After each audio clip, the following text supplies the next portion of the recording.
En tout cas, merci de m'avoir proposé de réfléchir à cette question. Merci aux organisateurs. C'est évidemment une question essentielle. Quels risques sommes-nous prêts à assumer? Mais je voudrais d'abord commencer par mettre cette situation particulière en perspective. Parce que ce n'est pas une question qui se pose seulement pour la maladie d'Alzheimer.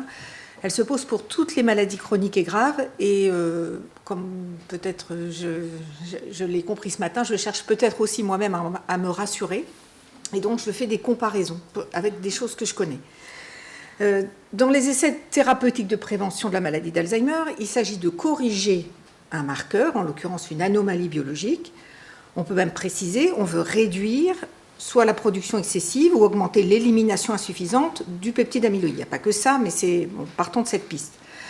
Parce que c'est une anomalie biologique qui est très fortement associée, on l'a vu, à la survenue d'une maladie grave, la maladie d'Alzheimer, chez une personne qui n'a pas ou peu de symptômes, puisqu'après c'est trop tard, on ne peut pas revenir en arrière. Là, je suis absolument d'accord avec tout ce que dit Philippe.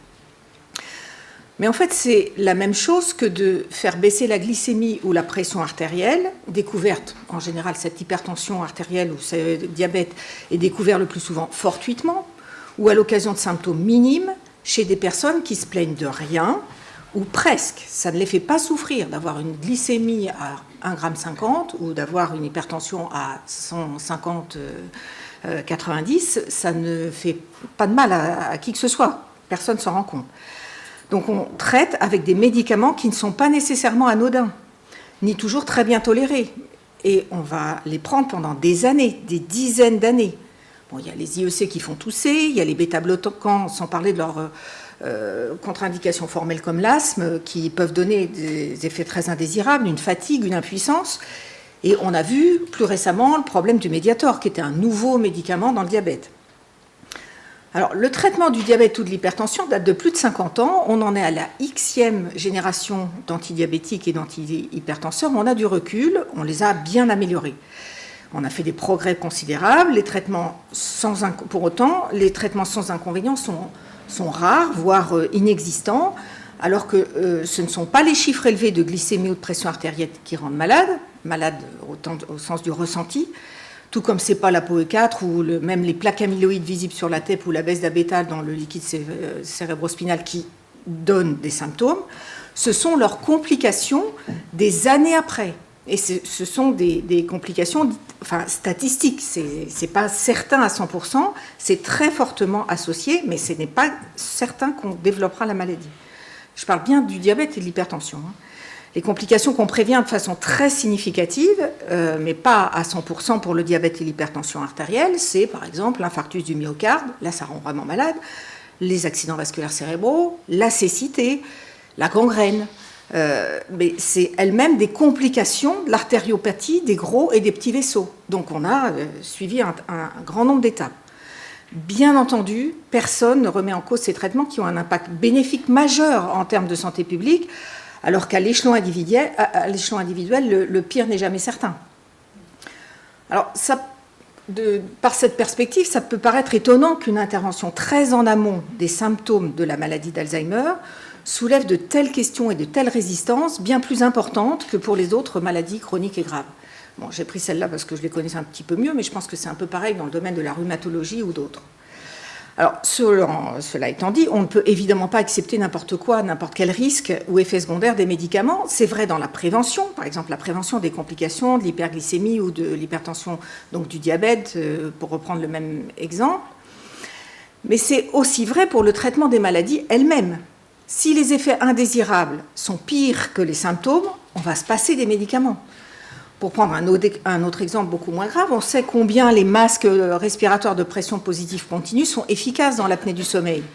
Mais certaines personnes ne les supportent pas.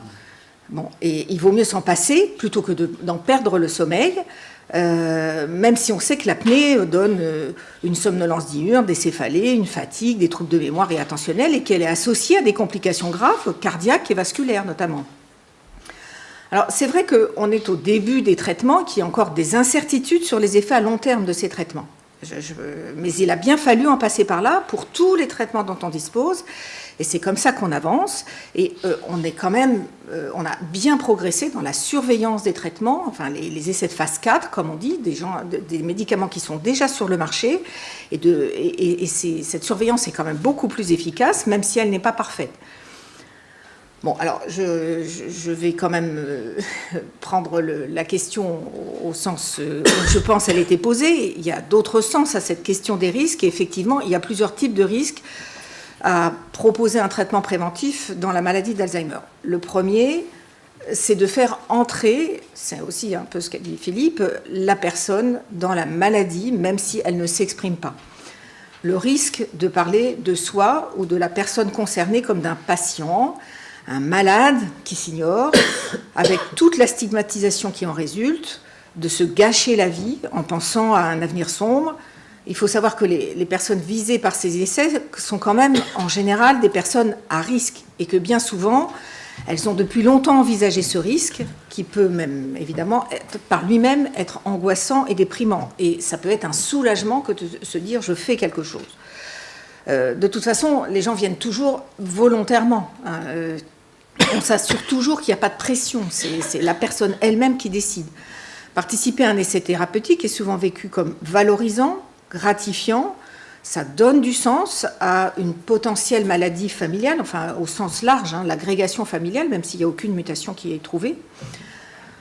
Et je rajouterais, c'est un peu provocateur, mais je prends un peu le contre-pied, que ça rendrait service aux personnes malades de maladie d'Alzheimer, de voir des personnes bien portantes, vraiment en pleine possession de leurs moyens, parler de cette maladie. On saurait qu'il y a des stades présymptomatiques, très durables, longtemps, qui peuvent être durables, et dont on pourrait décoller l'image de la personne ayant nécessairement un déficit cognitif sévère, donc n'étant pas fiable ou ne raisonnant plus très bien. Donc ça, c'est vrai que c'est un risque qui doit être bien entouré. Le deuxième risque, c'est de bouleverser la vie de la personne à cause des contraintes de l'essai thérapeutique. Et ça, on est vraiment en plein dedans, c'est-à-dire que complètement modifier sa vie pour pouvoir participer à une étude, c'est quand même quelque chose de pas très raisonnable. Mais il faut reconnaître que les promoteurs actuellement des études de prévention donnent une certaine souplesse dans le protocole qui pourrait paraître une déviation, voire une faute, une négligence coupable. Alors je vous donne un exemple. Le seul traitement de prévention réel qui se fait en France, c'est Diane, pour les personnes qui ont une mutation identifiée, dont on est sûr qu'elle amènera à développer la maladie d'Alzheimer. Donc, ce sont des personnes qui ont un apparenté, un parent en général, ou un grand frère ou une grande sœur, qui est atteint de la maladie d'Alzheimer, dont on connaît la mutation, et puis ces personnes peuvent avoir des enfants ou des frères et sœurs plus jeunes qui veulent connaître leur statut, enfin sont d'accord pour connaître leur statut génétique et veulent essayer un traitement. Donc on sait déjà qu'on ne donnera pas le placebo, on ne donnera pas un traitement en évaluation à quelqu'un qui n'a pas la mutation, même si personne ne le sait, ni l'évaluateur, ni la famille, ni bien sûr la personne elle-même. Mais en tout cas, elle peut rentrer dans une grande étude qui va durer effectivement au minimum 3 ans et plutôt 5. Voilà.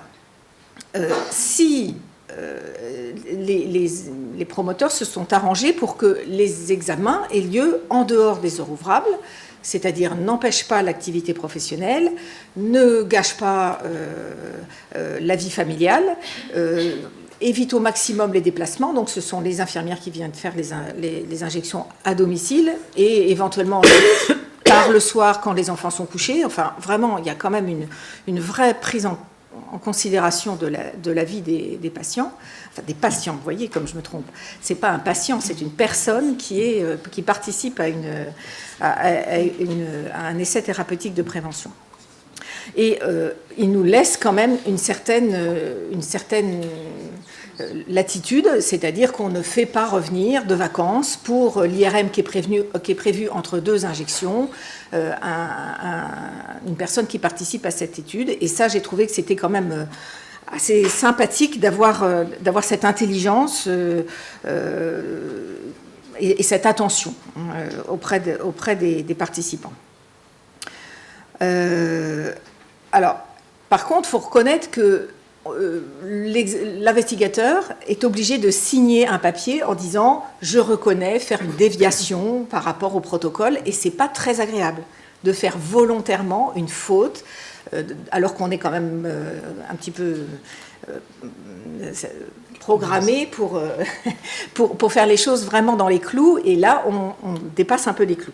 Mais en même temps, on n'a pas l'impression de faire des choses qui vont complètement, définitivement biaiser l'essai, même si on repousse de quelques jours les dates prévues pour les examens ou pour les injections. En tout cas, pour moi, ces études vont permettre de démystifier la maladie. Enfin, c'est une conséquence qui peut être vraiment positive, de lui donner une meilleure image. On n'a jamais été aussi près de trouver une solution efficace pour repousser la maladie. On a bien dit qu'on n'était pas certain du tout d'empêcher la maladie de survenir, mais si on la décale de plusieurs années, c'est toujours quand même bon à prendre. Et là, il faut absolument préparer les mentalités à ce changement. Et je vais juste quand même finir pour dire que on ne laisse pas tout à fait les personnes sous placebo pendant 5 ans, dans la mesure où maintenant il y a des comités indépendants qui font des études de futilité à des temps très réguliers et qui ont la responsabilité d'arrêter une étude si on voit que le bras placebo et le bras actif sont très très différents. Alors soit parce que le bras actif entraîne beaucoup plus de complications, donc on arrête l'essai, mais aussi si les deux bras restent complètement collés l'un à l'autre, on arrête aussi les frais parce que c'est pas la peine de continuer une étude qui visiblement ne sert à rien, même si au moment où on regarde, la différence n'est pas encore statistiquement significative. Et sinon, je confirme quand même, enfin, je suis résolument optimiste, mais le fait qu'on a reculé déjà, même l'arrivée, la survenue des premiers symptômes, c'est vrai non seulement en population, mais c'est vrai dans les consultations mémoire.